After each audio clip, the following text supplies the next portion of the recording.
All right, mixed media class, we're getting ready to do a wonderful galaxy painting. You're going to need some watercolors, and you're going to need a little bit of white acrylic paint or a white gel pen. You're going to need a brush, obviously, some water, and paper towel. So I hope you have all these supplies. If not, you can do it with acrylic as well. Just water the acrylic down, gives you the same effect. So I hope you enjoy this project. This is part 1 of Galaxy. All right, so in charging, you want to have a wet surface, but not dripping wet. And if it's running down the page, that's way too much water. There is time when you want that, the paper to be that wet, but this is not that time. So we're going to go over it once, kind of make sure we hit all the corners. Well, I'm just kind of holding it up so I can see any dry spots, it dries next to that tape, always faster, not really sure the reason. And you're going to pick any of the colors that you like, and you're just going to charge it into the space. And so we're just going to put these different colors in different areas. Now notice it's not a real pale pink, because I hardly have any water mixed with this alizarin crimson, this kind of purplier red. And I'm going to add it into a few places, and you can even tilt and let it run down and move however you want to do that. You always want to clean off your brush before you go to the water, or you just dirty up your water really fast. Then we're going to pick up some of the blue and do the same thing. Wow, that's an intense blue. I like it. Now, if you're going to mix any of these colors together, you know, the blue and the red, it's just going to make purple. So if you wanted to, you know, have some charge of purple going through, clean out your brush, add a little more red, and let it touch the blue, and that's where you're going to end up with your purple tones. So if you wanted that to be in there as purple, you can just mix them right there in that wet space. So anytime you have a color, you want to have it in a few other places.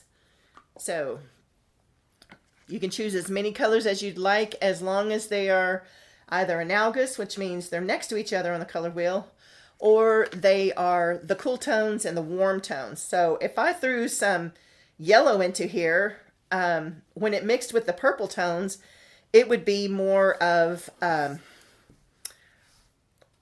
muted colors, you know, like a neutral, and it would be, it wouldn't be as pretty of a color. So you can let it run down, run over. You're just letting those colors blend onto the page.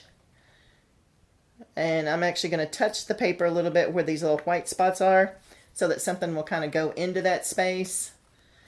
And I am definitely going to need to come back and charge some more red, because it's all gone. This is the only part that's still exactly red. So I'm going to put a little bit in over here, put some in at the bottom, let it blend up together, kind of add some. It's going to still continue to be, because there's so much blue there, some of the reds, and I may have to mix some,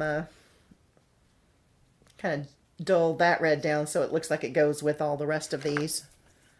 I'm not sure if this red, yeah, we can add it. Get it to charge in with some of these other colors. So you're just wanting this to blend out and blend in together and go and make some interesting shapes with your watercolors. Now this is all you're going to do.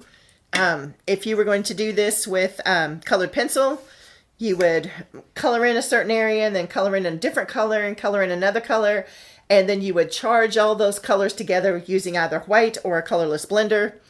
And then you would be able to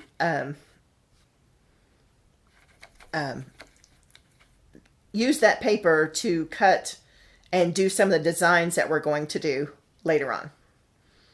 All right, I'm kind of liking the way this looks. I think I might tilt it, play around with it just a little bit, and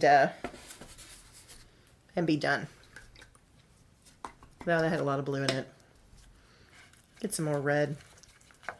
This is kind of turning into a kind of a muddier red, so I'm going to brighten it up a little bit. And then I think I'm done. All right, this is kind of a fun effect that you can do as well. I have got a little bit of salt in my hand, and I'm sprinkling a little bit of, this is pink Himalayan sea salt. It works great with just table salt, you know, whatever you happen to have. As long as your painting isn't dry, this should work. And it's going to give this real kind of neat crystallized effect. And we're going to see how that turns out as well. And we're going to cut out our shapes and make our project.